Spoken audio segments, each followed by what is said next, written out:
महाराज, दुविधा में फंसा लकड़हारा बोला।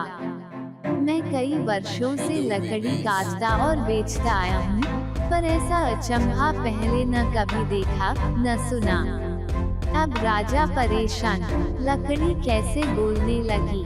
राजा और उसके दरबारी निरुत्तर थे, पर राजा धर्मराज ने भी ठान लिया कि इस घर के भेदी का पता लगाकर ही छोड़ेगा।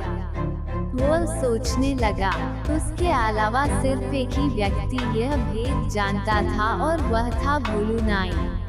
पर भोलू तो इतना निष्ठावान है कि इतने सालों बाद भी उसने अपने मुंह को ताला लगाए रखा है। नहीं नहीं, भोलू ऐसा नहीं कर सकता। फिर भी उसने एक बार भोलू को बुला भेजा। भोलू को जल्दी से हमारे सामने पेश करो, वो अपने सैनिकों से बोला। भोलू नाई आया, ऊपर से नीचे तक थरथराता हुआ। भोलू, एक तुम ही हो जिसे मेरा भेद पता था। तुमने और किसे बताया? सच उगल दो वरना सजा पाओगे। महाराज, डर से भोलू हकलाने लगा। आप तो जानते ही हैं, मैंने कितने वर्षों से अपना मुंह बंद रखा, पर मेरे लिए यह बात छुपानी मुश्किल हो रही थी। मैं चाहता था कि कोई तो हो जिसे मैं ये राज बता सकूं।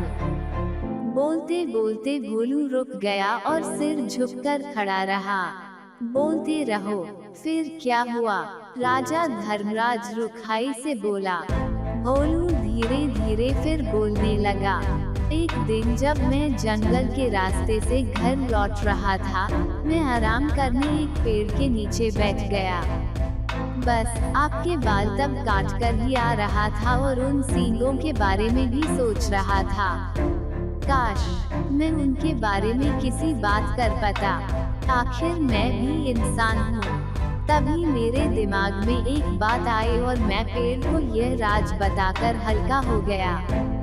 सोचा कि पेड़ को बताने से क्या नुकसान, क्या मालूम था कि इसकी लकड़ी ही बोल पड़ेगी। अब समझा, बुद्धिमान राजा ने पहेली बूझ ली। वो पेड़ जादुई था, सुन बोल सकता था, इसलिए उसकी लकड़ी से बने ढोल को जैसे ही पीटा गया, वह बोलने लगा।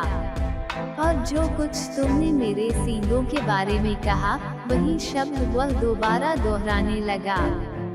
जादुई ढोल की उलझन सुलझाने के बाद राजा ने भोलू नाई की तरफ देखा। भोलू शर्म से सिर झुकाए खड़ा था। लकड़हारा और ढोल वाला भी पाने हाथ बांधे सजा का आदेश सुनने के लिए खड़े थे। राजा धर्मराज बुद्धिमान ही नहीं, न्यायप्रिय भी था। उसने तीनों को क्षमा कर दिया क्योंकि वह जानता था कि ढोल के जादुई होने में उनका कोई दोष नहीं था। वो मुड़ा और उनसे बोला, मैं तुम सबको माफ करता हूँ। तुम तीनों लोग जा सकते हो। तीनों को अपने को क्षमादान मिलने पर विश्वास नहीं हुआ। राजा नमन करते हुए वे बोले, राजन, आप महान हैं। आपकी इस कृपा के लिए शत शत धन्यवाद।